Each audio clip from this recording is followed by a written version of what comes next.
Untuk hari ini merupakan pertemuan ketujuh kita ya. Dan materi kita untuk hari ini adalah tentang keberagaman dan kesetaraan manusia. Oke, untuk slide kedua, itu kalian bisa lihat pada slide-nya tentang keragaman manusia ya. Jadi untuk slide kedua ini, kita mau melihat sebenarnya keragaman manusia itu seperti apa sih ya. Jadi kalau kalian lihat pada slide-nya bahwa manusia itu sebagai makhluk yang memiliki pribadi yang unik ya, beragam serta menarik. Hal ini bisa kita lihat dari sifat-sifat yang melekat pada diri manusia dengan sikap, perilaku, hasrat maupun pola pikir yang berbeda dengan individu yang lainnya. Jadi intinya seperti ini. Tuhan menciptakan manusia itu pasti berbeda-beda ya, dengan sikap, kemudian perilaku, pola pikir yang berbeda. Contohnya saja seperti ini. Di kelas ini itu kan kalian bisa melihat perilaku atau pola pikir teman-teman yang berbeda ya. Walaupun misalnya kita diciptakan sama oleh Tuhan, tetapi secara fisik atau secara perilaku, sikap itu kita memiliki keberagaman dengan yang lainnya. Jadi dalam hal ini sikap kalian, misalnya pola pikir kalian, kemudian perilaku kalian, hasrat kalian di kelas ini itu pasti berbeda-beda. Ada teman kalian yang misalnya pendiam, kemudian ada juga yang banyak bicara, kemudian misalnya si A orangnya rajin, kemudian si B itu pemalas misalnya, kemudian apalagi misalnya si A itu dia memiliki pola pikir yang cerdas, sementara teman yang lain itu biasanya pola pikirnya biasa-biasa saja ya. Berarti itu menjadi keberagaman di dalam kelas ini ya. Nah, bentuk keberagaman dalam masyarakat ini itu menjadi tolak ukur sebagai makhluk sosial yang tiap kelompoknya itu hidup beragam. Jadi keberagaman ini itu bukan menjadi penghalang bagi kita untuk membentuk suatu kelompok. Justru dengan keberagaman ini itu membuat kita berinisiatif ya untuk mau bergabung dengan kelompok lain, karena masing-masing orang itu punya keberagaman yang berbeda. Dia punya ciri khas yang berbeda dengan yang lainnya. Jadi dalam hal ini kita melihat sisi positif dari keberagaman itu ya. Nah, keberagaman sejatinya di sini adalah hal yang lumrah terjadi dan tidak dapat ditolak oleh manusia. Nah, Tuhan telah menjadikan manusia itu begitu beragam, yang latar belakangnya itu begitu berbeda. Ya, jadi Tuhan itu memang menciptakan kita dengan keberagaman yang berbeda, tetapi hak martabat kita itu di mata Tuhan itu sama ya, seperti itu. Jadi itu untuk slide kedua. Slide ketiga ini itu kita masuk sekarang ke kesetaraan manusia ya. Tadi untuk slide kedua itu kita bahas tentang keragaman. Sekarang untuk yang slide ketiga ini tentang kesetaraan manusia. Jadi konsep dasar daripada kesetaraan manusia itu bahwa definisi dasarnya itu kesetaraan bermakna manusia sebagai makhluk Tuhan yang memiliki tingkat atau kedudukan yang sama. Jadi dalam hal ini dikarenakan sejatinya Tuhan itu menciptakan manusia di muka bumi ini secara setara dan sederajat ya. Jadi itu artinya kesetaraan. Jadi walaupun kita memiliki perbedaan fisik yang berbeda dengan teman kalian, berbeda dengan teman-teman kelas kalian, misalnya ada yang kulitnya misalnya putih, ada yang sawo matang, ada yang hitam, kemudian misalnya ada yang bola matanya besar, ada yang kecil, kemudian ada yang rambutnya keriting, rambutnya lurus, ikal dan lain sebagainya. Tetapi itu merupakan keberagaman yang diciptakan oleh Tuhan. Dan hal semacam ini muncullah persepsi bahwa ada kesetaraan di situ. Maksudnya walaupun perbedaan secara fisik terjadi, tetapi sebagai makhluk Tuhan itu kita harus menghargai namanya perbedaan. Perbedaan dalam hal ini ada namanya kesetaraan. Kesetaraan ini itu menjadikan kita mau menghargai dengan teman kaliannya. Jadi bukan kita memandang rendah teman kita yang memiliki ciri fisik yang berbeda dengan kita.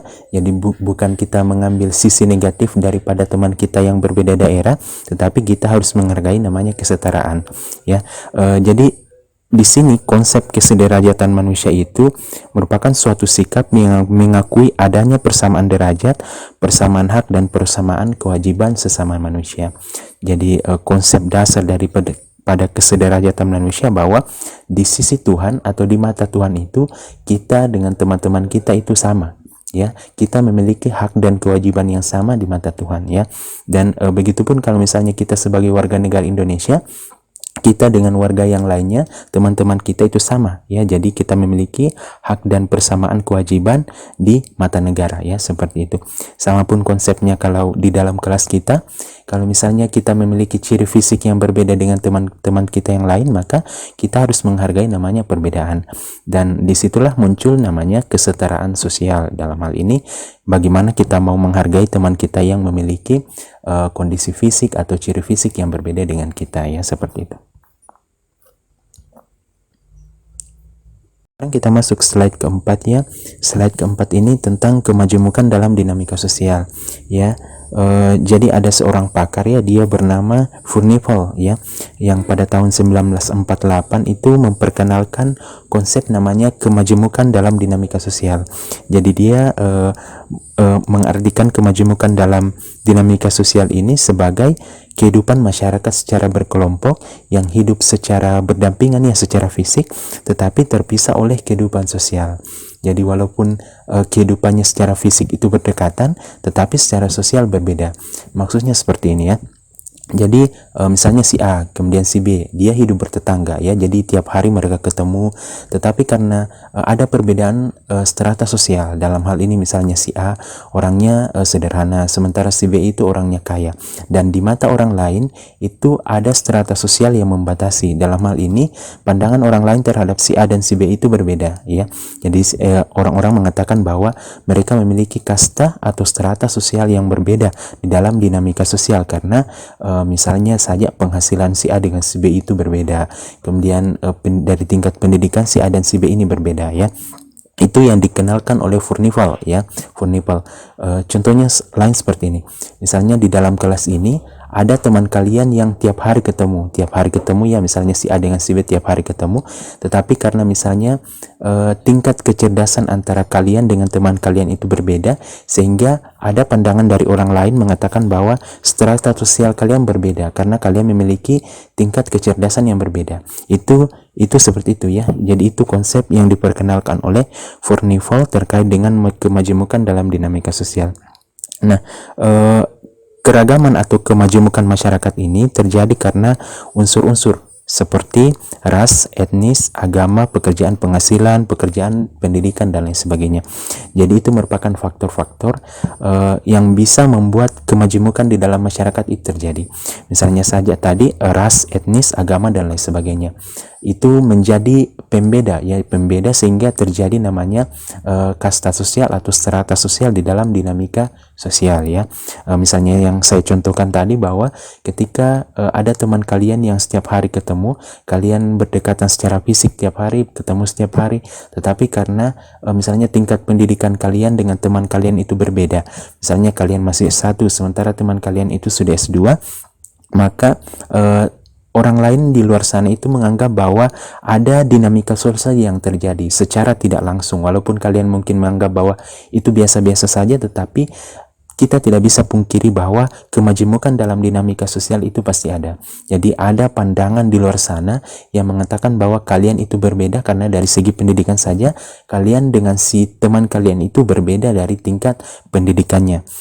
Begitupun dari segi etnis. Kalau misalnya si A kalian dari Mamasa, misalnya si A dari Mamasa, kemudian si B dari misalnya dari NTT ya, walaupun kalian dekat sekali, tetapi tetap terjadi namanya kemajemukan dalam dinamika sosial. Jadi ada keberagaman di situ ya.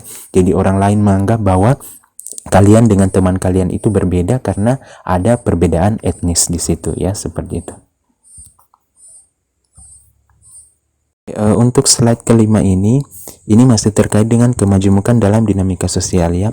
Jadi secara umum ternyata kemajemukan atau keberagaman dalam dinamika sosial itu dibagi atas dua, yaitu ada secara horizontal dan ada secara vertikal ya.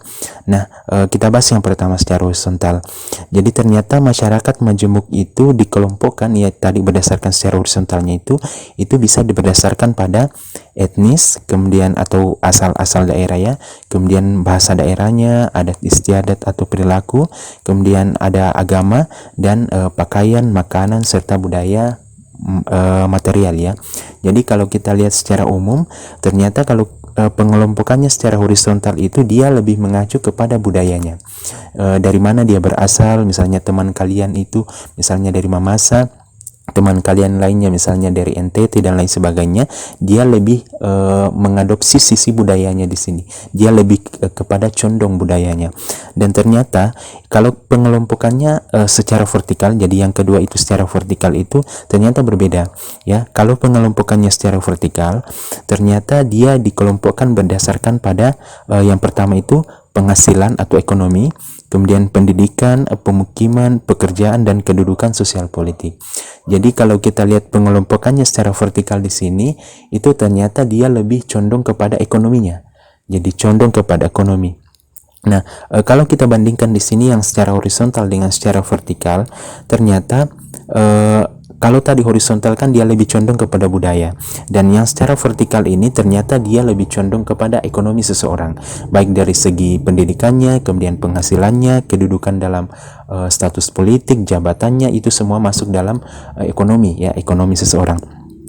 Dan kalau kita lihat di lapangan, yang lebih condong diperhatikan oleh orang lain itu ternyata secara vertikal ya, secara vertikal. Karena saya lihat kalau secara horizontal, walaupun misalnya seseorang itu misalnya berasal dari daerah yang terpencil, tetapi karena setelah dia sukses, dia merantau ke kota dan dia mendapatkan pendidikan maupun penghasilan yang lebih tinggi, itu maka dia lebih dihargai. Jadi dalam hal ini, kalau kita lihat di lapangan dan kita tidak bisa pungkiri itu, secara vertikal itu kemajemukan dalam dinamika sosial itu lebih kepada pembagiannya secara vertikal. Jadi orang lebih menilai pada sisi ekonominya dibanding pada sisi budayanya ya. Ya seperti itu. Oke, untuk slide ke-6 ini terkait dengan problematika kesetaraan dan keragaman yang terjadi. Jadi walaupun ada sisi positif daripada keragaman maupun kesetaraan, tetapi ternyata dia juga memiliki sisi negatif ya. Itu yang pertama itu terjadi segmentasi ke dalam kelompok-kelompok yang memiliki kebudayaan yang berbeda.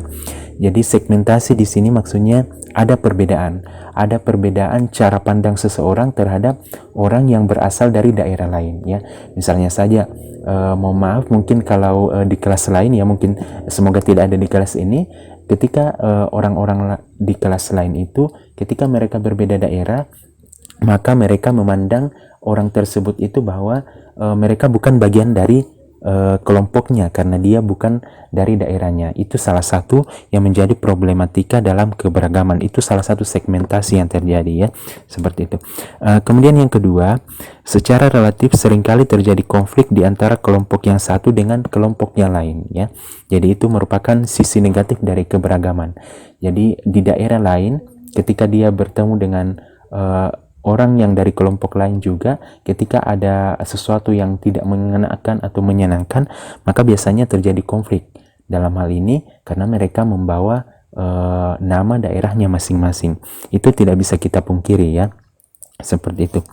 Kemudian yang ketiga, itu secara relatif integrasi sosial tumbuh di atas paksaan dan saling ketergantungan di dalam bidang ekonomi ya. Jadi ini tidak bisa juga kita pungkiri bahwa suatu daerah itu pasti bergantung dengan daerah lainnya. Contohnya saja misalnya di daerah saya, di daerah Nrekang itu salah satu kan penghasil sayur mayur di situ, dan itu dibawa ke Makassar, dan orang Makassar itu sudah ketergantungan bahwa di daerah Nrekang itu banyak sayur-sayuran, sehingga ketika produksi sayur-sayuran di Nrekang itu stop, maka harga produk di Makassar itu kan naik. Itu tidak bisa kita pungkiri bahwa ada ketergantungan keberagaman dari produk-produk maupun orang-orang yang berada di dalam segmen tersebut ya. Nah, kemudian yang keempat, yaitu adanya dominasi politik oleh suatu kelompok terhadap kelompok lainnya. Jadi ini merupakan juga problematika yang bisa dikatakan cukup serius, karena ketika ada orang yang berasal dari daerah lain, kemudian dia mencoba bergabung dengan kelompok yang di daerah lain, maka orang itu biasanya lebih dikucilkan karena orang-orang di sana yang memang dari kelompok asalnya itu mengatakan bahwa dia tidak berasal dari kelompok kita, sehingga dia bukan bagian dari kelompok kita. Nah, itu menjadi masalah problematika yang hampir bisa kita didapatkan di lapangan ya, seperti itu.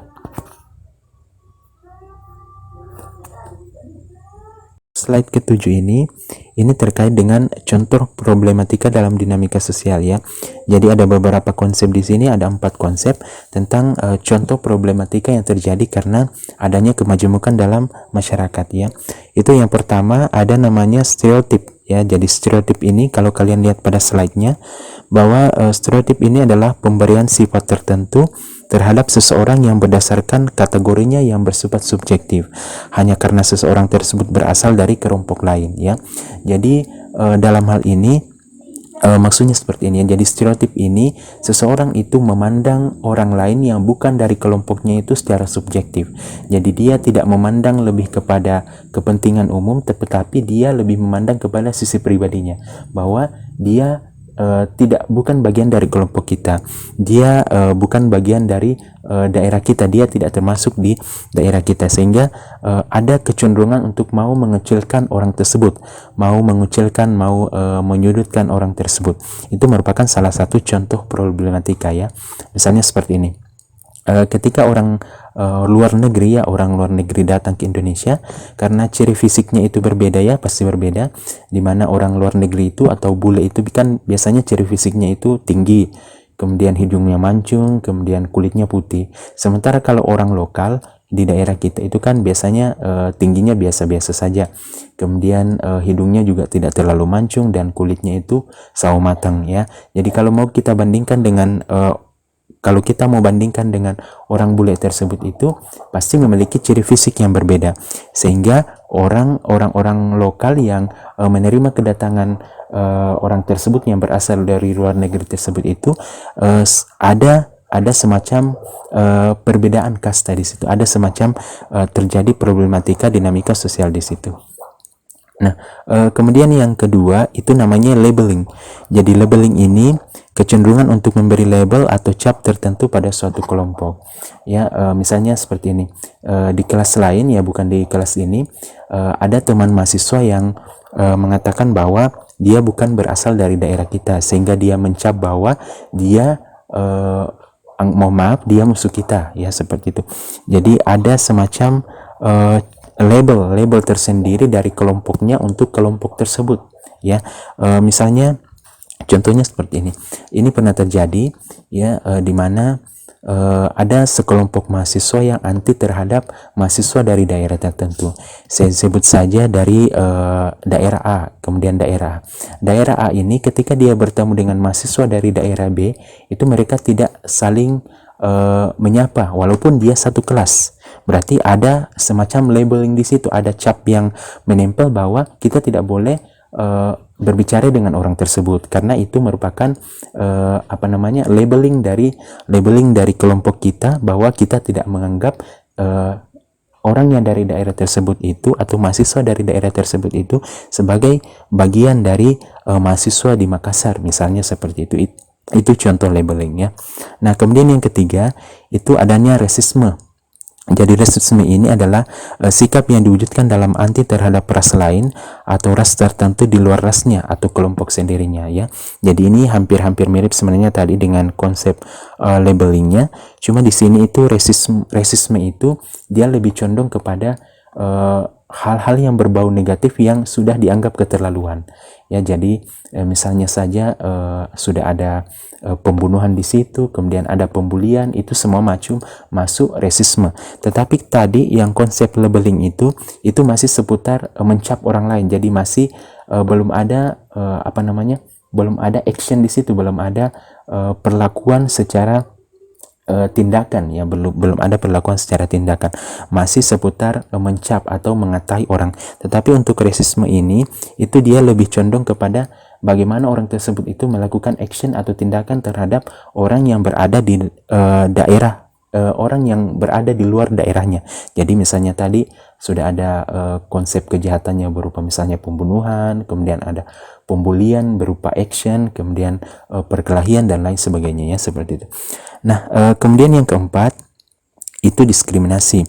Jadi diskriminasi ini merupakan tindakan yang membeda-bedakan atau kurang bersahabat dengan kelompok yang dominan terhadap kelompok subordinernya. Jadi maksudnya seperti ini. ketika ada seseorang yang masuk di kelompok tertentu, tetapi karena dia bukan berasal dari daerahnya, maka ada perlakuan diskriminasi di situ. Orang itu didiskriminan, ya, jadi maksudnya dikucilkan. Jadi dia tidak dianggap karena dia berasal dari kelompok tertentu, ya. Misalnya seperti ini, si A, kemudian si A dan si B itu dia memiliki kelompok tertentu. Kemudian si C masuk ke dalam kelompok si A dan si B tadi. Maka ketika si A dan si B itu menjadikan ada problematika dalam dinamika sosial yang terjadi karena si A dan si B ini dalam hal ini membuat suatu konsep yang negatif, maka dia mengatakan bahwa si C yang masuk kelompok kita itu tidak perlu dianggap spesial, dalam hal ini tidak perlu dianggap berlebihan karena dia berasal dari daerah lain atau kelompok lain. Jadi ada diskriminasi, ada hal yang mau membeda-bedakan antara orang lain dengan orang lain yang berada di daerah tertentu, ya, seperti itu. Untuk slide ke-8 ini terkait dengan keragaman manusia. Jadi di samping daripada efek negatif yang terjadi dari keberagaman manusia, ternyata ada juga efek positifnya, dan ada juga solusi untuk mengatasi efek negatif yang terjadi, ya. Kalau kalian lihat pada slide-nya, yang pertama itu membangun semangat religius, ya, membangun semangat religius. Kita ketahui bahwa setiap agama di muka bumi ini pasti mengajarkan namanya kebaikan dan pasti mengajarkan namanya toleransi, terutama di Indonesia, dan itu perlu kita kembangkan, perlu kita tumbuhkan, terutama di kampus kita, karena saya lihat itu banyak keberagaman, terutama agama di kampus kita. Ada yang agamanya muslim, ada yang non muslim, dan lain sebagainya, dan semangat untuk membangun nilai-nilai religius itu sangat perlu. Jadi untuk menumbuhkan sifat toleransi terhadap teman mahasiswa yang berbeda agama itu sangat perlu, ya, supaya keberagaman manusia itu sisi negatifnya itu bisa kita hilangkan. Jadi walaupun misalnya kita berbeda agama dengan teman kita yang lain di kelas kita harus menghargai namanya toleransi. Kita harus tetap memupuk persatuan kita bahwa kita sama-sama mahasiswa di sini, ya. Nah, kemudian yang kedua itu menumbuhkan semangat nasionalisme. Jadi menumbuhkan semangat nasionalisme ini, kalian pasti sudah tahu semua bahwa bagaimana kita sebagai warga negara Indonesia itu kita memiliki persamaan hak dan kewajiban di dalam sebagai warga negara. Jadi kita harus menghargai itu, kita harus memupuk itu, membangun semangat nasionalisme kita supaya tidak ada perbedaan di situ. Walaupun misalnya ciri fisik kita antara daerah orang barat, kemudian daerah Indonesia Barat dengan daerah Indonesia Timur itu berbeda, ciri fisiknya berbeda, tetapi karena adanya semangat nasionalisme yang kita tumbuhkan, maka kita tidak perlu mempermasalahkan hal tersebut, ya. Nah, kemudian yang ketiga, menumbuhkan semangat pluralisme. Jadi pluralisme itu lebih kepada condong mau menghargai orang lain. Jadi walaupun ciri fisiknya antara kita dengan teman kita itu berbeda, karena kita berbeda daerah, kita mau menghargai teman kita, kita mau menjaga persahabatan kita mau menjadi teman atau bagian dari mereka, ya. Itu semangat pluralisme. Kemudian yang keempat yaitu menumbuhkan semangat humanisme. Jadi humanisme ini itu maksudnya konsep bagaimana kita memanusiakan manusia. Jadi maksudnya di sini bagaimana kita menghargai bahwa teman kita itu juga sama seperti kita. Kita sama-sama manusia yang sama-sama diciptakan oleh Tuhan, yang memiliki hak dan kewajiban sama di hadapan Tuhan. Walaupun misalnya ciri fisiknya tadi itu berbeda, kemudian ya seperti itu, ya. Kemudian yang kelima yaitu membangun dialog antar umat beragama. Ini konsepnya sama tadi yang pertama, yaitu bagaimana membangun semangat religiusnya, membangun toleransi, memupuk toleransi antar umat beragama. Kemudian yang terakhir yaitu membangun suatu pola komunikasi untuk interaksi komunikasi baik berupa hubungan antar agama, media massa, dan harmonisasi dunia. Jadi ada pola komunikasi yang kita bangun dengan teman kita, walaupun misalnya tadi dari segi agama kita berbeda, kemudian dari segi harmonisasi daerah kita itu berbeda, tetapi kita harus tetap membangun namanya toleransi antar daerah maupun antar umat beragama. Kita harus tetap menjalin komunikasi kepada mereka, ya, seperti itu. Slide terakhir ini, slide ke-9-nya, itu sebenarnya di sini merupakan kesimpulannya atau intinya daripada konsep keberagaman dan kesetaraan manusia di sini, bahwa sejatinya keberagaman dalam masyarakat itu perlu kita sikapi dengan arif dan bijaksana, mengingat bahwa Tuhan itu menciptakan manusia itu begitu beragam, sehingga bagaimana kita membangun hubungan yang harmonis maupun kooperatif, ya, jadi bukan sebaliknya. Jadi intinya di sini bahwa kalau kalian simak tadi dari slide pertama sampai dengan slide terakhir ini, bahwa Tuhan memang menciptakan kita berbeda dalam hal ini, berbeda karena keberagaman, jadi bukan karena berbeda hak dan persamaan kewajiban kita sebagai manusia, tetapi mungkin ada konsep keberagaman yang berbeda di situ. Tetapi walaupun demikian, yang perlu saya tekankan di sini untuk kalian adik-adik mahasiswa, bahwa sejatinya keberagaman itu harus kita sikapi secara arif dan bijaksana. Jadi bukan berarti bahwa keberagaman itu membawa efek negatif, bukan memisahkan kita antar teman kelas kita karena kita memiliki keberagaman, dalam hal ini kemajemukan atau ciri fisik yang berbeda dengan teman kita, tetapi bagaimana dengan keberagaman maupun kemajemukan dalam dinamika sosial itu sehingga kita bisa menyatu, kita bisa mau menghargai teman kita, ya. Karena misalnya ciri fisik kita berbeda dengan teman kita karena dia berasal dari daerah tertentu, sementara kita berasal dari, misalnya kita orang Makassar asli, kemudian agama kita berbeda dengan teman kita yang lain, kita misalnya muslim sementara teman kita yang lain non muslim, itu semuanya namanya keberagaman, dan Tuhan memang menciptakan seperti itu.